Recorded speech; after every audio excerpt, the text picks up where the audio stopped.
Expanded unemployment benefits and training dollars for dislocated workers are included as well. We know that there's additional assistance for food banks and SNAP benefits to help our most vulnerable citizens. There also will be additional funding for child nutrition programs to make sure that our children still receive meals while they're not attending school. Rest assured that all of our state agencies are combing through the bill to make sure that we identify every bit of funding and assistance, flexibility that we can take advantage of.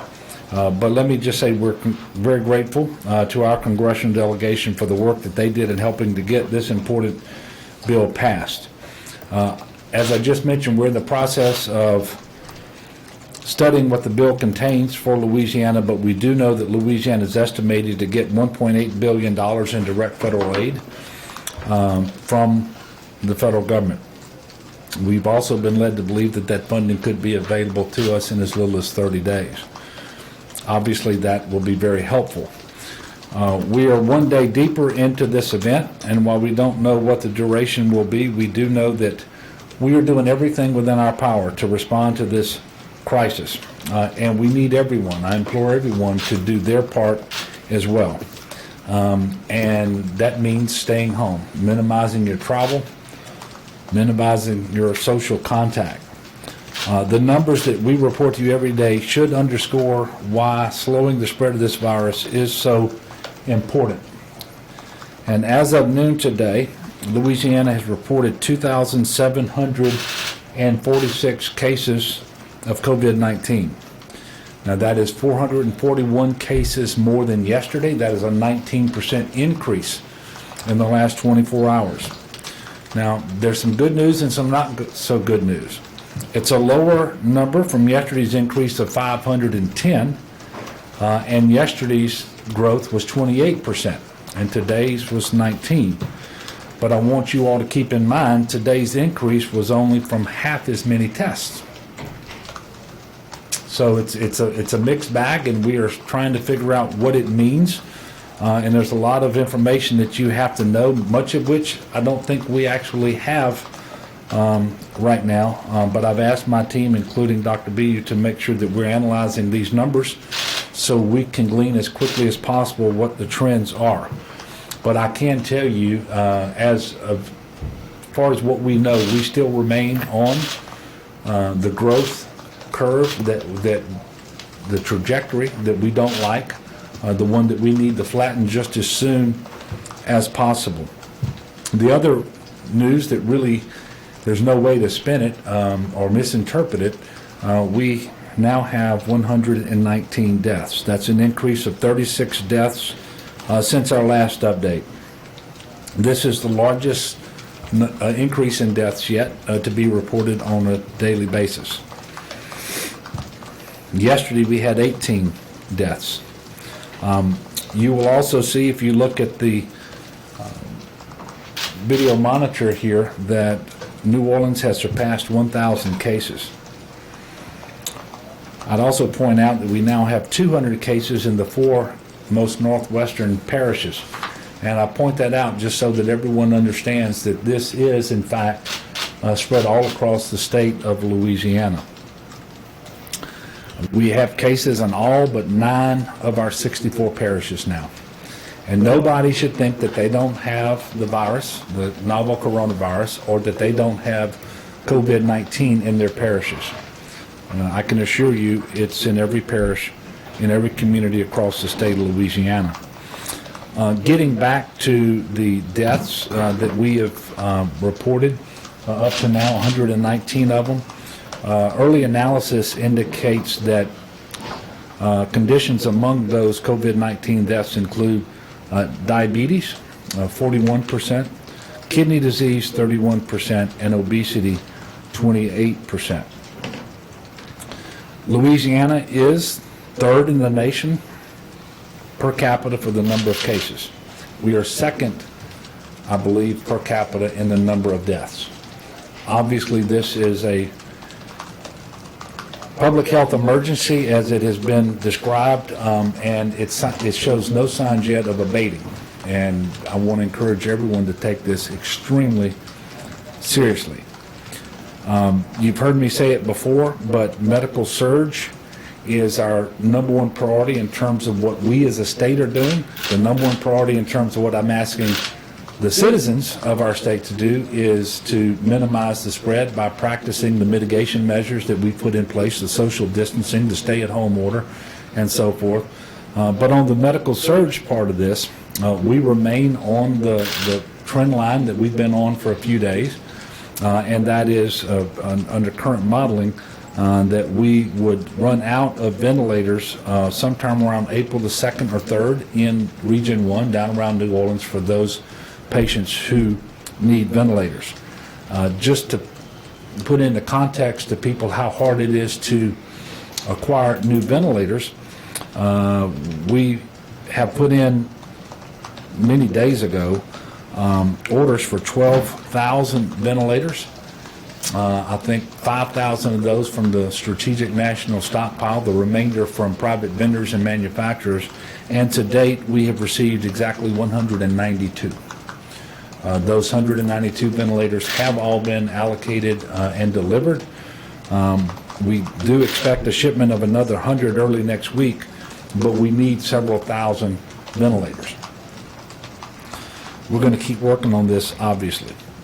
And I would remind everybody that when we overwhelm our capacity, our hospital's capacity to deliver care, it doesn't just threaten COVID-19 patients, it threatens everybody who might need emergency or intensive care at a hospital. Whether you're a motor vehicle accident, a heart attack victim, or a stroke victim, or whatever. And so I'm asking everyone to do what they can to be a good neighbor, to lower the number of cases that we are announcing every day, start to flatten that curve. Incredibly important. One piece of relatively good news is that the state of Louisiana is in the top 5 states on a per capita basis for testing. And we have surged our testing capacity, our lab throughput tremendously. I will not tell you that we're testing in the numbers that we would like. I do anticipate that the testing sites, the number of tests administered, the number of test results that we get every day will continue to climb. And we need to test all across Louisiana, including in our rural areas. Yesterday I talked about how we need additional medical staffing. Today I'm happy to say that Delta Airlines has offered to fly any healthcare professional volunteers responding to the COVID-19 crisis here in Louisiana for free. Travel will be booked for participants once they have registered and become credentialed through this website, lava.dhh.louisiana.gov. That's lava.dhh.louisiana.gov. Again, before they arrive, they have to register and become credentialed through Louisiana's Volunteers in Action, lava.dhh.louisiana.gov. Once they are credentialed, they will be contacted and given their assignments and instructions on where to report. And I want to thank in advance each of the healthcare professionals who volunteer to come to Louisiana and help with this public health emergency. I also want to make sure, and by the way, it sort of frustrates me to have to respond to rumors, but we have to do that on occasion. I want to assure people that we have absolutely no plans to close any state roads or bridges due to COVID-19. As always, for traffic information or other routine road closures, please check 511la.org for the latest travel information. 511la.org. For business owners, in order to answer your questions, the state of Louisiana has established key COVID-19 resources at LED. You'll find an extensive list of links to resources from state and federal government by visiting gov.la.gov/coronavirus. gov.la.gov/coronavirus. If you have a non-business question or general inquiry having to do with COVID-19, please dial 211. Call 211. Finally, I must continue to stress how important it is that everyone stay home. The measures that we take from a standpoint, from a state standpoint, can only go so far. The success that we will have and slowing the spread will be dependent upon individuals all across the state of Louisiana. So please, no unnecessary travel. Stay home. Continue to wash your hands frequently and for 20 seconds using soap and water. Use hand sanitizer when you don't have access to soap and water. Cover your cough. Practice social distancing of at least 6 feet between you and someone else if you have to be out and about. If we're going to flatten the curve, if we're going to lessen the burden on our healthcare system, if we are going to save lives, we must have full cooperation from all Louisianans, and we have to have it now because, quite frankly, we don't have much longer to wait. April the 2nd, coming up sooner than we would like. So with that, I will be happy to take your questions. I will remind you that, again, I have Dr. Alex Bu here from the Department of Health to take any questions specifically related to testing. Yes, sir. Governor, the Surgeon General this morning said next week, this upcoming week, New Orleans could see New York-like numbers.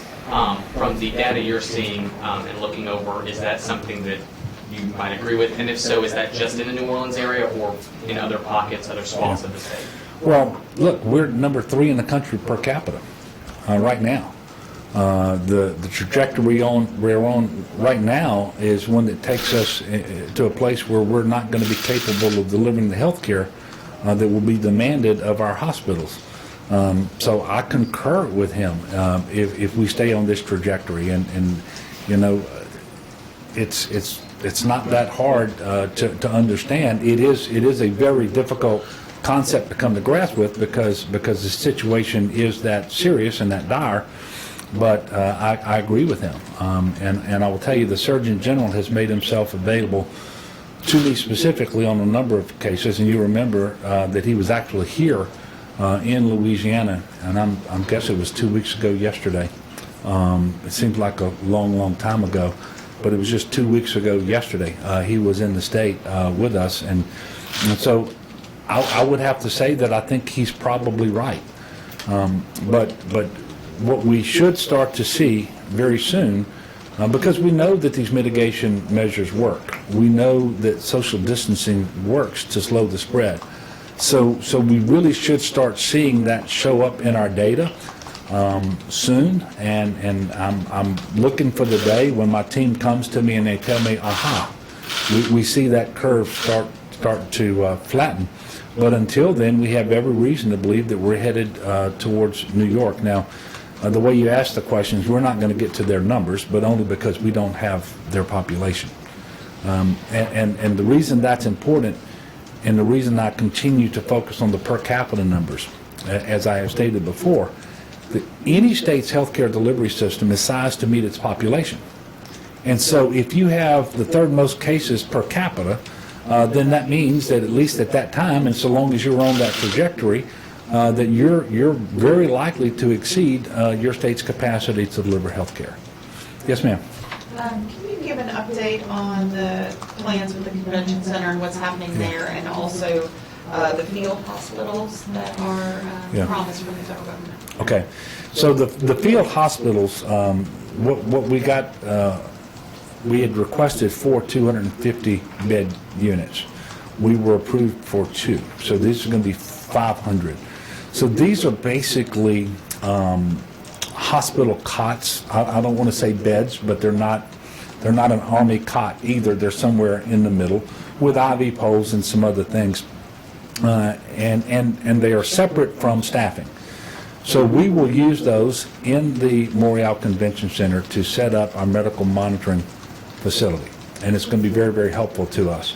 That facility will, in fact, they're working there today, and they're going to build this out in wings of 120 rooms each. The contract will require that they put up 1,120 beds in the convention center, and we will then staff that facility primarily through a staffing contract that we are executing here at GOSEP. And then we have wraparound services for cleaning, laundry, food service, things of that nature. Now, we do have a strike team coming, which are 60 medical professionals from the U.S. Public Health Service. That will be very, very helpful because we will use them to augment the staffing that we bring in order to deliver health care in the Montreal Convention Center. And we are looking at other options as well to increase our capacity. And we're looking at other facilities, and we're looking at other hotels. I don't have any news to deliver to you at this point. But this is step-down capacity. So the idea is that we would have a facility to send patients once they no longer need that acute care bed or an ICU bed, and allow the hospitals to free that bed up sooner by having a place to transfer their patients. And that's one additional way that you can surge your medical capacity. So that's what we're intending to do with the facility that we're setting up. We're going to have more information about this soon. You can see, I think there was some TV coverage today of what they're doing in New York. The concept, as I understand it, is very, very similar between what we're trying to do here in Louisiana and what they're doing in New York. Yes, sir. Can you tell me generally what the state will be getting with the $1.8 billion on the stimulus package? Well, the $1.8 billion in funding, we should have over at some point in the next 30 days. We are trying to figure out exactly what flexibility we have with that funding. To one degree or another, we know that it's going to have to be spent on those things that are related to this COVID-19 public health emergency. But just about everything the state government is doing these days is related to this emergency. So we're still looking at that. I can only tell you that we are very thankful to be getting that, because right now, even if we, as you know, we have the federal government paying 75% of the cost of things that we're doing here at GOSEP and across the state related to COVID-19. But that's still 25% that we have to come up with. And so this will be very helpful in that regard. And I will tell you the degree to which law enforcement benefits through the additional allocation of money going through the burn grant program, for example, that's going to be helpful. The money that goes directly to our hospitals is going to be helpful as well. It's too early for me to tell you right now exactly how that money will be spent. I can only tell you that it's going to be very, very helpful. And the more flexibility that we find as we study this bill and as it gets interpreted by the federal agencies administering the program, the better off we're going to be. Yes, sir. My question is for Dr. Bu. Actually, 69 of the folks who have passed so far from COVID-19 were either diabetic or obese, which are both pretty common health conditions in Louisiana. To what degree should the average diabetic or the average person who is overweight be concerned by those numbers? Well, I mean, I think that in general it's a cause of concern for our population. You've been hearing a pretty consistent message from us that everybody has reason to be concerned and to take actions to protect themselves and their families from COVID-19. We unfortunately announced a death in a 17-year-old yesterday. I mean, we know that the people who are at the highest risk are the people who are in the older age group, but we also know that people with conditions like, as you're seeing, diabetes, kidney disease, and obesity are also at really high risk for bad outcomes. And so to the extent that you're somebody that has those conditions, we want you to take those steps to really stay at home, have somebody else do the shopping for you, limit your exposure to people who are sick, wash your hands frequently, all those things we've been saying. But even if you're not in those groups, we want you to do all those things for the loved ones around you that we know have those conditions. We want not only to not see as many hospital admissions, we want to see the rate of death decrease as well in the state. And the only way we can do that is by taking these measures seriously and thinking not only about our risk, but the risk to our family and the risk to our neighbors, as you've heard the governor say. Just as a follow-up, were those 69 people, were they like extremely diabetic, extremely overweight? Do we know the degree of that? So I don't know the specifics of each one of those cases. What I'll say is I don't think that we're necessarily seeing just extremes. I think there's reason for everybody with those conditions to obviously always take control and have the optimal health they can. But most importantly right now, to really try to limit access to people who are sick and exposure. Can you talk about why there are few or no confirmed cases in some of the rural parishes? Those seem like the parishes that are left. Is that because of a lack of prevalence of testing, or is that something specific to the isolation of the parish? No, I think at this point it's largely a function of testing. As we've seen more high-volume testing sites, whether they're done by municipality, as we saw in Lafayette, or they're done by hospital systems, as we've seen in other parts of the state, we start to see not only the places where the parishes where those test sites go up, but also the feeding parishes around them go up. And so I think where we see that there's 0 cases still, we're concerned. We're not seeing people getting tested adequately there. And I think that's the case throughout the state. Thank you, Dr. B. Any other questions? Yes, ma'am. The Florida governor has announced that he is going to start screening people who come in from Louisiana, not just New Orleans, but the whole state, and he's talking about the possibility of perhaps setting up some sort of checkpoints to get into the state for drivers. Have you heard anything about that? And what do you think globally about governors like in Texas and Florida creating these restrictions about dealing with people from our state? Well, first of all, to the degree that what they are doing and saying underscores what I'm saying, and that is people need to take this seriously, that we have a significant issue here in Louisiana with the case count and the trajectory that we're on in terms of case growth. I think that is helpful. I am encouraging people from Louisiana to stay home, so I think that it should be a small number of people who are on the road going into Texas or going in to Florida. So, you know, I've got my hands full here with responding to this crisis, and I'm not going to second guess or criticize what other governors are doing or not doing. Yes, sir. Did the state get any warning or advisories from the CDC before Mardi Gras to indicate either it shouldn't go ahead or any kind of red flags? Or anything I can tell you, I did not. And Dr. B works at the Office of Public Health at LDH. He did not.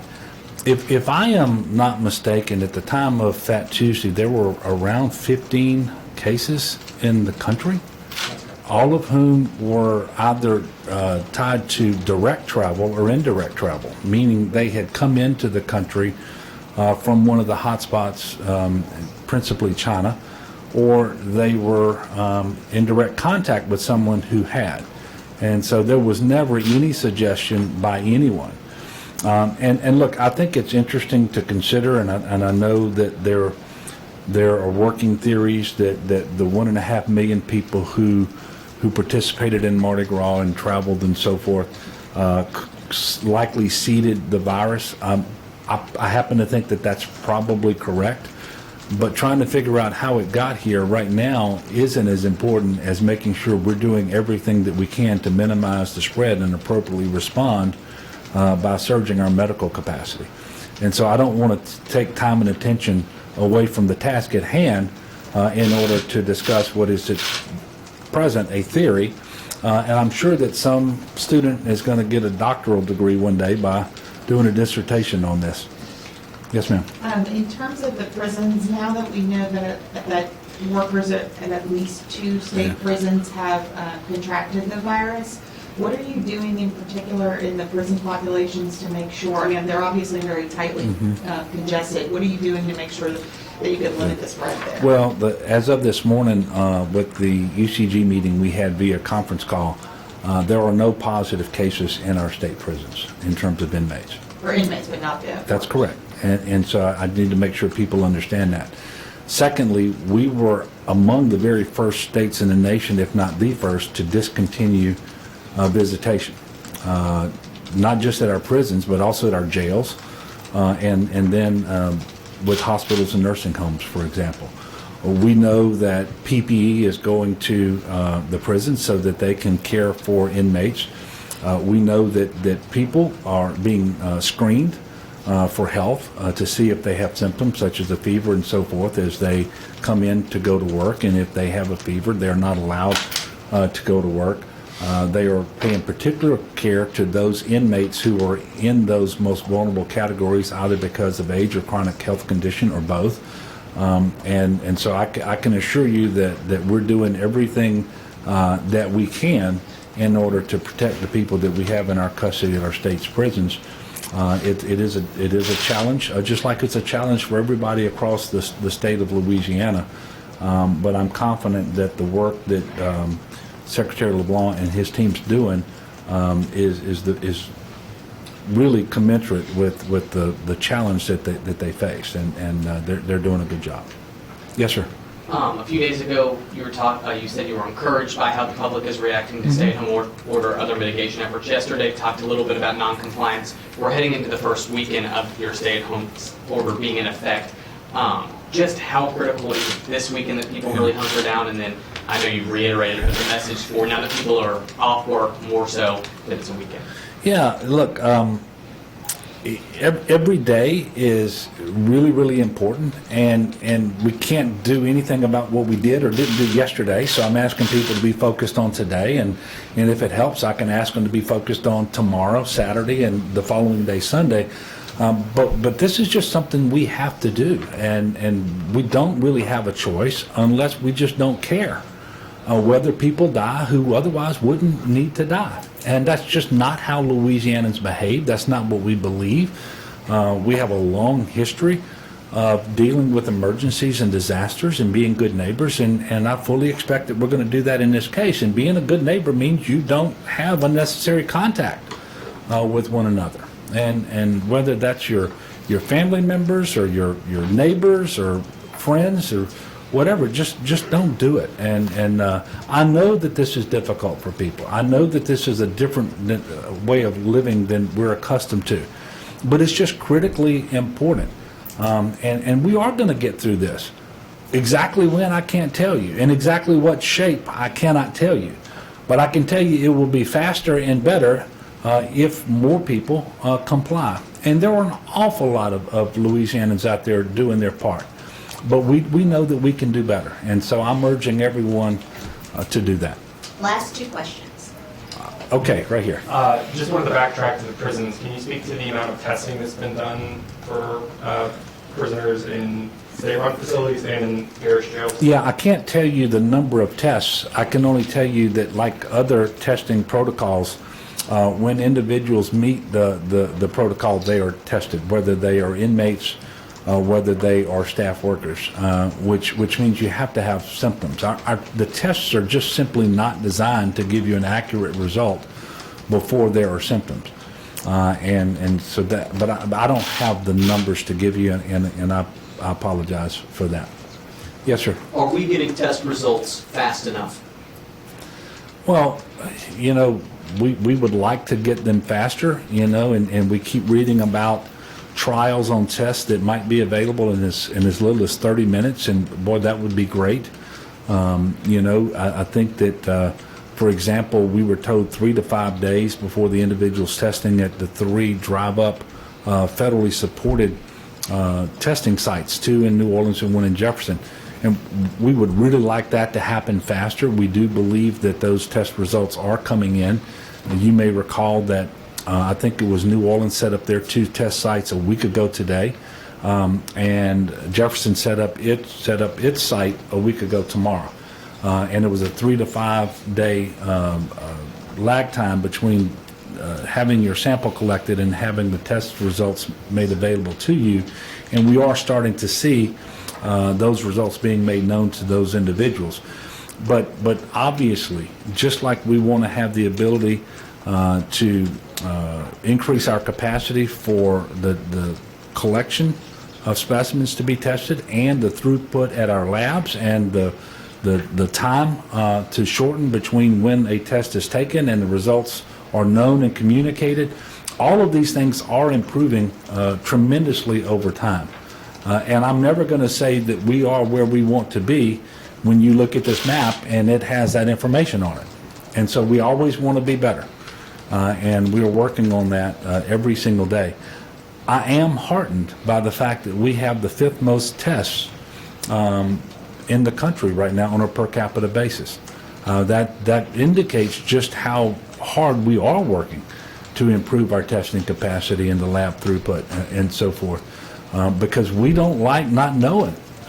And the more tests you administer, the more you know. And the easier it is to convince people who who need to stay home, to actually do that. I'll mention again what I've said a couple times before. One of the reasons why we've been struggling to flatten the curve, and the country of South Korea was able to do it, is they were able to ramp up their testing much quicker. And they did it in much larger numbers. And so they were able to identify more of their population who had the virus and get them to stay home. Well, our testing is slower, so we're trying to get people to stay home who haven't been told they have the virus. That makes it hard, but that's essential. And so the mitigation measure, the stay-home order, becomes a proxy for the testing that we were slow to ramp up. And when I say we, not just in Louisiana, but across the United States. And I think everyone admits that this wasn't done as well as we would have liked it to have been done early on. But we can all agree that testing is improving over time, and that's going to be very, very helpful. Look, I'm gonna cut it off there. We will let you all know when the next press conference is going to be, but we're thinking that's going to be when, Shauna? Tomorrow. Okay. I know I'm working tomorrow, so if you're working tomorrow, we will likely have another press conference tomorrow. But thank you for the job that you're doing in order to allow us to better communicate to the people of Louisiana. And while I have the cameras rolling, I'm just going to ask you, I'm going to urge you, I'm going to implore you one more time. Do your part. Stay home, slow the spread, save lives, and offer up a prayer for those whose lives have been taken and their families, and for those who are afflicted by this disease now, that they will be granted recovery, and for everybody in the state, and that we will find the ability to do our part. God bless and thank you.